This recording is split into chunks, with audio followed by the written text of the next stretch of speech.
Ahora veremos dos ejemplos de código DTC. Tenemos el primero. Nos dice que es P0420. Y también abajito nos dice un poco sobre de qué trata el problema. Como dije anteriormente, ahora nos dice un poco las características del problema. Anteriormente, en los primeros escáneres que leían código DTC, leían nada más el código. Ahora es un poco más fácil. ¿Y qué nos dice este código de error?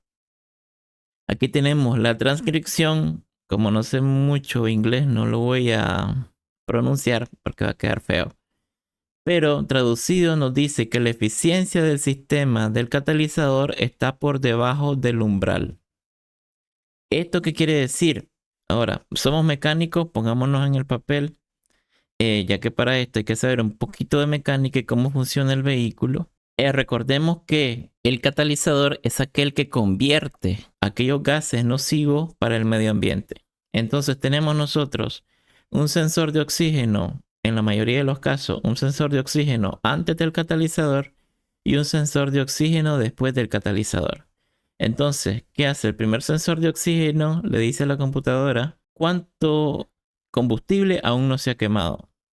Y el segundo, que está después del catalizador, le dice a la computadora cuántos de esos gases pasaron por el catalizador y aún siguen pasando y van a pasar por el medio ambiente. Entonces, hay un umbral, una regulación de puede pasar de tanto a tanto.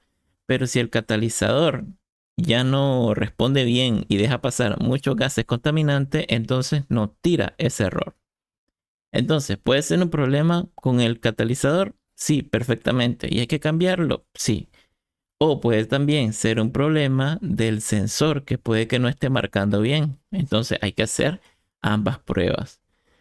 Hay que hacer la prueba para ver si el sensor está en buen estado, si le está llegando todo el voltaje requerido, si no hay ningún problema de cortocircuito, ya sea a tierra o a masa, perdón, o a positivo, o entre los propios cables, si no hay un problema ahí, o si está bien el sensor, entonces quiere decir que es un problema del catalizador.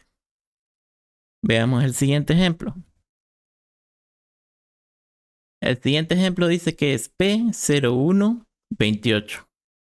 Y nos dice aquí, esa es la parte, eso es lo que nos da a nosotros en la pantalla. Y traducido nos dice que la temperatura del refrigerante está por debajo de la temperatura regulada por el termostato. ¿Qué quiere decir eso?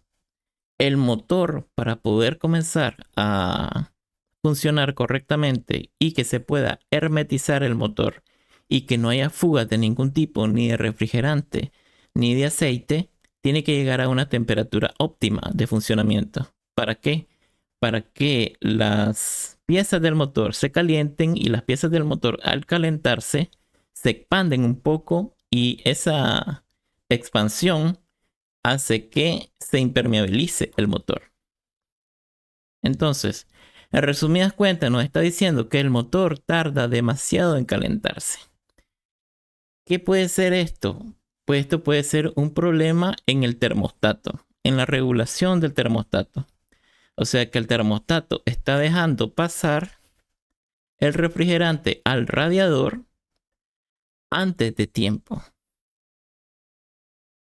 ¿Cómo así? Bueno, el termostato tiene que estar sellando el paso del refrigerante al radiador hasta que llegue el motor a la temperatura adecuada. Pero si el termostato está abierto y está dejando pasar lo que es el refrigerante al radiador, entonces el motor va a tardar mucho más en llegar a la temperatura adecuada. Eso nos está diciendo aquí. Entonces aquí puede ser un problema del sensor, simplemente del sensor del termostato, porque ahora los termostatos pueden ser mecánicos. Si son algo antiguo, ¿verdad? Los vehículos pueden ser mecánicos, pueden ser mixtos, o sea, que vayan partes mecánicas con parte electrónica, o pueden ser electrónicos, comandados directamente de forma electrónica. Entonces tenemos que ver si el sensor está bueno del termostato, entonces quiere decir que el termostato está fallando. Y hay que ver si el sensor está en mal estado. Puede ser que el termostato esté bueno y sea el sensor el que hay que cambiar.